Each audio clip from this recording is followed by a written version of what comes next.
দেশে পৌরসভা উপজেলা চেয়ারম্যানদের নির্বাচনের জন্য কি 5ই আগস্ট ছিল? তাহলে তারা কেন শুধু মেম্বার চেয়ারম্যান ইলেকশন নিয়ে আগে হবে এই দাবি তুলছে?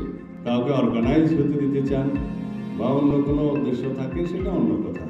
যারা গণপরিষদের বিষয় সামনে আনছে, যারা সেকেন্ড রিপাবলিকের বিষয় সামনে আনছে, হয় তারা বুঝে না অথবা বুঝে আমাদের এই রাষ্ট্র ব্যবস্থাকে আরো দীর্ঘায়িত একটি গণতান্ত্রিক প্রক্রিয়ার মধ্যে নিয়ে যাওয়ার ষড়যন্ত্র আছে। আমি আহ্বান করব, মাননীয় প্রধান উপদেষ্টা, আপনি নিয়ে বিনিয়ে আর বলার প্রয়োজন নেই। বিদেশি সংবাদ সংস্থাকে আপনি সাক্ষাৎকার দিয়ে বলতে পারেন যে আমরা ডিসেম্বরের মধ্যে নির্বাচন অনুষ্ঠানের জন্য চেষ্টা করছি। তা আপনি দেশে একটা সংবাদ সম্মেলন করে কেন রুটম্যাপ দিতে পারেন না?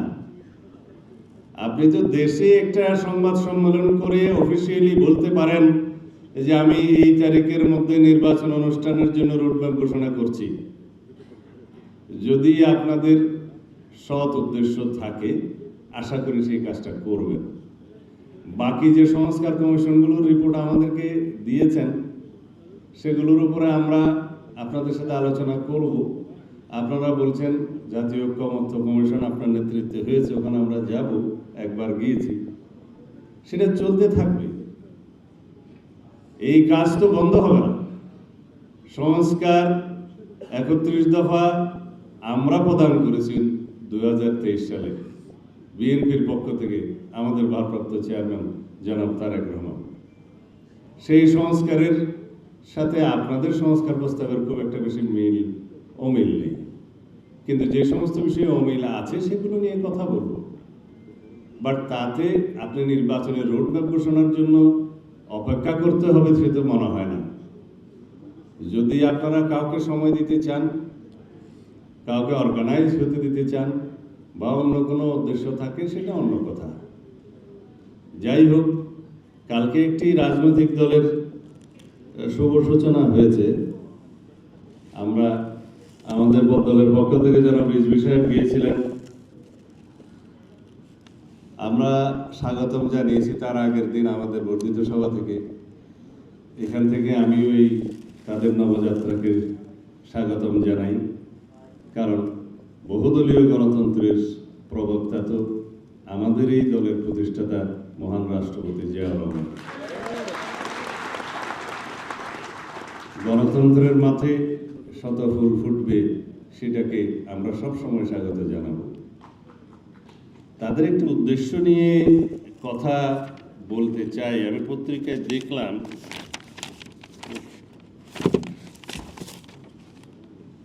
জাতীয় নাগরিক পার্টির অন্যতম লক্ষ্য সেকেন্ড রিপাবলিক প্রতিষ্ঠায় গণপরিষদ নির্বাচনের মাধ্যমে নতুন সংবিধান প্রণয়ন। এইটা তাদের অন্যতম লক্ষ্য বলেছে। আমি সমালোচনা করতে চাই না। প্রত্যেক রাজনৈতিক দলেরই তার নিজস্ব কর্মপন্থা থাকবে, আদর্শ থাকবে। গঠনতন্ত্র এবং ঘোষণাপত্রে এরকম ঘোষণা থাকে।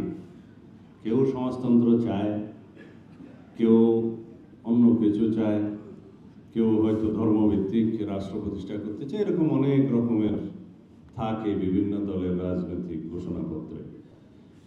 কিন্তু আমি এই নতুন বন্ধুদের বলতে চাই, সেকেন্ড রিপাবলিক আলোর পথে নতুন দিশা। আমাদের বর্তমান রিপাবলিক কি অসুস্থ হয়ে গেছে? সেকেন্ড রিপাবলিক কখন হয়? রিপাবলিকের লিটারাল মানে কি? রিপাবলিক হচ্ছে যেখানে নির্বাচিত প্রতিনিধিরা রাষ্ট্র পরিচালনা করবে, তাদের একটা নমিনাল অথবা elected head of the state থাকবে। সেটা কি আমাদের নেই? নতুন সংবিধানের জন্য আপনারা কথা বলছেন। নতুন সংবিধান যেটা হবে, সেটা সংশোধনের মাধ্যমে ব্যাপক সংশোধনী প্রস্তাব আপনারাও তো দিয়েছেন সংস্কার কমিশনে, আমরাও দিয়েছি। প্রয়োজনীয় গণতান্ত্রিক সংস্কার বর্তমান জন আকাঙ্ক্ষা এবং 5ই আগস্টের ছাত্র গণ অভ্যুত্থানের যে প্রত্যাশা এবং আকাঙ্ক্ষা নিয়ে আমাদের সন্তানরা রক্ত দিয়েছে, সেই আকাঙ্ক্ষাকে ঊর্ধ্বে তুলে ধরে, তাদের চাহিদাকে, প্রত্যাশাকে তুলে ধরে আমাদের সেই সংশোধনীগুলো আমরা সাজিয়েছি। নতুন স্বাধীনতা এবং নতুন বাংলাদেশের যে তরুণদের চাহিদা, সেটাকে সামনে রেখে গুরুত্ব দিই। সেই সংবিধানের নাম যদি আপনারা নতুন সংবিধান দেন, ঠিক আছে, কিন্তু গণপরিষদ কেন বললেন আমরা বুঝলাম না।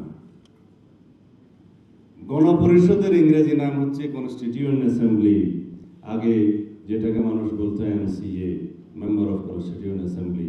এটা অলওয়েজ হয় মানে in the Inception of any independent country, যে সময় দেশে কোনো সংবিধান রচিত থাকে না, হাতে থাকে না, কোনো একটি নতুন রাষ্ট্র প্রতিষ্ঠা হয়, তখন গণপরিষদের প্রয়োজন হয়। গণপরিষদের সদস্যরা সংবিধান প্রণয়ন করেন, সেই সংবিধানের ভিত্তিতে পরে পার্লামেন্ট ইলেকশন হয়। আমাদের এখানে গণপরিষদ নির্বাচনের জন্য আমরা কি নতুনভাবে একটা কোনো স্বাধীন রাষ্ট্র হয়েছি? রাষ্ট্র তো আমাদের স্বাধীন আছে, আমরা একটি সার্বভৌম স্বাধীন গণতান্ত্রিক রাষ্ট্র। আমাদের যেভাবেই হোক একটা সংবিধান আছে, যে সংবিধানটাকে আমরা এখন পুরোপুরি অন করি না বলেই ব্যাপক সংস্কারের প্রয়োজন দেখা দিয়েছে। যে সংবিধানটাকে শেখ হাসিনা দলীয়করণ করে গণতন্ত্রের বিপক্ষে, নিজেদের পক্ষে সাজিয়েছিলেন, সেজন্য সেটা সংস্কার দরকার। কিন্তু গণপরিষদ কেন হবে? এর মধ্যে আরো একটি উদ্দেশ্য আছে। যারা গণপরিষদের বিষয় সামনে আনছে, যারা সেকেন্ড রিপাবলিকের বিষয় সামনে আনছে, হয় তারা বুঝে না, অথবা বুঝে আমাদের এই রাষ্ট্র ব্যবস্থাকে আরো দীর্ঘায়িত একটি গণতান্ত্রিক প্রক্রিয়ার মধ্যে নিয়ে যাওয়ার ষড়যন্ত্র আছে।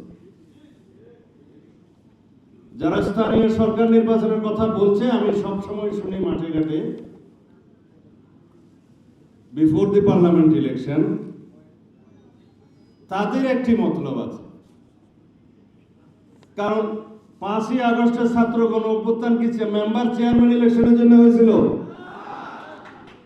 দেশে পৌরসভা, উপজেলা চেয়ারম্যানদের নির্বাচনের জন্য কি 5ই আগস্ট হয়েছিল? তাহলে তারা কেন শুধু মেম্বার চেয়ারম্যান ইলেকশন নিয়ে আগে হবে এই দাবি তুলছে? একটা বিষয় আছে, সেটা হচ্ছে যত গণতান্ত্রিক প্রক্রিয়ার উত্তরণের পথটা যত দীর্ঘায়িত হওয়া যায়, ততই বোধহয় তাদের লাভ। কারো ক্ষমতা দীর্ঘায়িত হবে, আর কারো মনোবাসনা পূর্ণ হবে। সুতরাং পরিষ্কার শুনে রাখুন, মাননীয় প্রধান উপদেষ্টা, আপনাকে অতি শীঘ্র জাতীয় সংসদের রোডম্যাপ প্রদান করতে হবে, নির্বাচনের রোডম্যাপ। যদি আপনি কোনো বাহানায় এই মাসের মধ্যে জাতীয় সংসদ নির্বাচনের রোডম্যাপ প্রদান না করেন, তাহলে সেটা আমরা রাজনৈতিকভাবে গণতান্ত্রিক শক্তিগুলো বসে আমাদেরকে পুনরায় নির্ধারণ করতে হবে আমরা কোন প্রক্রিয়ায় গণতান্ত্রিক প্রক্রিয়া